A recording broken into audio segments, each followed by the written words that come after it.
กราบสวัสดีที่ทั้งช่องของสงกรานต์นะคะมื้อนี้จะมีแนวทางต่ำล่าวของเซียนไซวานมาฝากค่ะต่ำล่าววันที่27 สิงหาคม 69มื้อคืนกระลุดค่ะพี่น้อง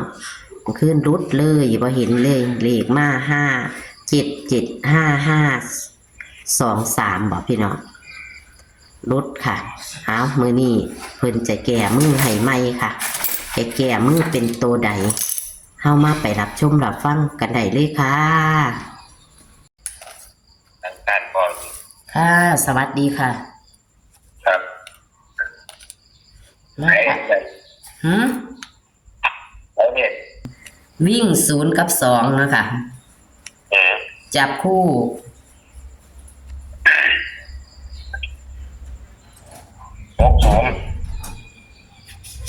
60 21 14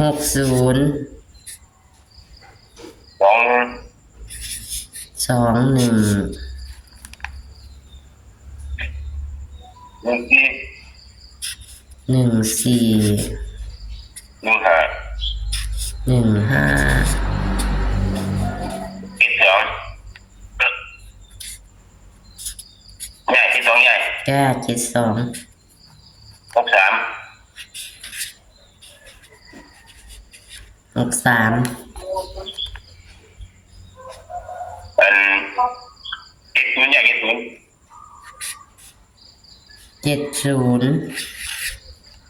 เลขฝันโอ้เลขฝัน14ถ้ามันเบาที่เจ็ดทันโตอยู่แรงอีกที่เจ็ดโตแทนโตอีกที่เจ็ดเดียวนะโตนะไม่โตบ่สิมาอีกอยู่บ่จะไม่รู้แล้วถ้าเป่าก็7ถ้ามันไม่ใหญ่มากอีกเจ็ดเลยก็ไม่อีกเลยเอาไว้อยู่ดอกมันก็บอกว่าถือบ่มีผู้หูว่ามันจะมาอันใดบ่มาอันใดเนาะยางบ่วันหาอยู่แต่ว่าเขาไปเอาเนาะเพราะว่ามันเป็นเจ็ดแต่มันเป่าครับเป่าก็ออกเจ็ดเนาะว่าหาเขาอยู่แต่ว่าเขาไปเอาเนี่ยเพราะเขาโตมันเนาะมากนะมาเป่าที่เดียวที่เจ็ดมาเป่าเพราะว่าจิตมันอาจจะมาได้คือว่าล่ะเพราะว่าไปทางอุบลมื้อนี้อาจจะสลับมาทางเฮาอันไม่หลอกคือใหญ่เลยอันบอกคือหา2เดือนมาก็ตัว2นึงเนี่ย2นึงจะมา2หามาหา2มาเอา4 2หาจะมันเป็น1 2มาเมื่อ4 2 1เลยมื้อนี้ซื้อ2 1แม่นบ่อยากได้2เลยได้2 2 7ได้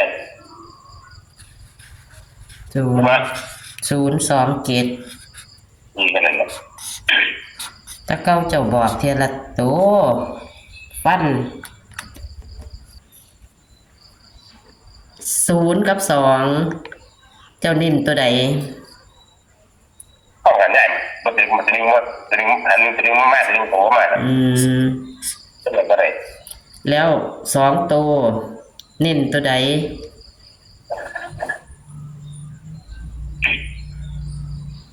1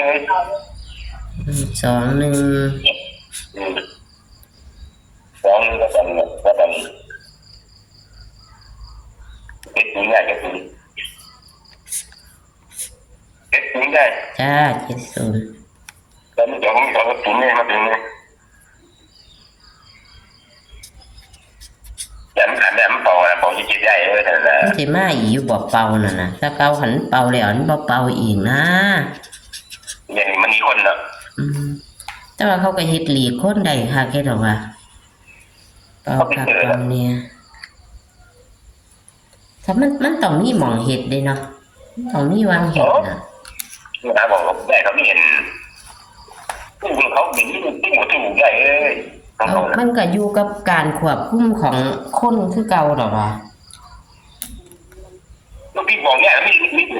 ต้องเป็นยังไงครับแม่นมาเท่าไหร่มาเท่าไหร่มีเฮาสั่งได้นั่นล่ะมือเฮาสั่งได้พวกขายกันเป็นพวกขายของพวกกันง่ายต้องเหมือนกันเพรา พ่อเขาสิเสียเขาก็ต้องเฮ็ดเอาว่าติ ไม่เสียไม่เสียไม่เสีย เขาได้บ่มีเสีย เป็นยาวกัน6-5 มื้อแล้วแล้วก็3 มื้อมาจะ5 มื้อแล้ว อืมแล้วถ้าเขาสิกล้าเฮ็ดติว่าติเขาเสียว่าติ เลย10 บาทจะ3 บาทจะละบ่ อืมอ่ะตัววิ่งเจ้าก็มีเนาะมี0กับ2กะมาตัวเนาะจะมาตัวใดกะเท่ากัน จับคู่มี60 21 14 15 72 63 70 77เน้นที่21 70เลข3ตัว027เลขฝัน14ฝันได้ตัวติ ตัวเดียวเลยของหนูเลยจริง ตัวเดียวโคโลเลยมันบ่ ๆ มันสิบ่ไปเลขใหญ่ติเนาะเลขข่อยซื้อหลายจุงวดนี่มักคักตัวนี้ล่ะงวดใดก็ดี ก็ขาดแล้ว มันสิบ่ไปเลขใหญ่ซะติเนาะคันว่า1มาหลัก10อ่ะสิว่าแต่1หาว่าแม่นเด้14ซะล่ะ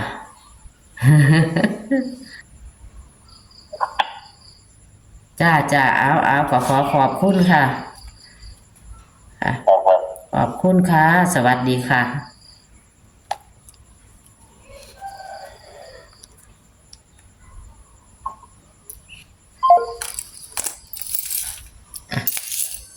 ตัวเลขแนวทางของเซียนเซว่าน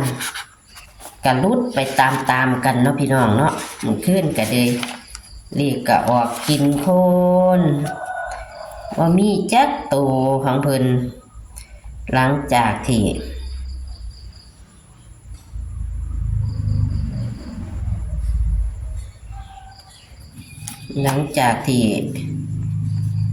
เลขวิ่งเพิ่นกับเขาดีๆกับมาหลุดพี่น้องเอ้ยหลุดเลยเลขติดก็ไม่มาเลขติดกับบ่มาเลขติดไปทางอุบลมื้อนี้ค่ะ27 สิงหาคม69ค่ะ27 สิงหาคม69ตำลาวเซียนไซว่านวิ่ง0กับ2มื้อนี้เพิ่นบ่นิ่นตัวใดตัวหนึ่งเพิ่นว่าบ่มาตัวหนึ่งกับตัวหนึ่งแต่ว่าเพิ่นบ่นิ่นเพิ่นให้2ตัวเลยก็คือ0กับ2จับคู่60 21 14 15 72 63 70 77เลข3ตัว027หางเดียวเลขความฝันเพิ่น14พี่น้องความฝันเพิ่นก็เคยเข้าแต่ว่าเข้าย้อนหลัง3ตัวเพิ่นเด้อ253อันนี้เพิ่นฝันได้โตคือเก่าค่ะพี่น้อง14แต่เพิ่นเน้น21กับ70เด้อค่ะ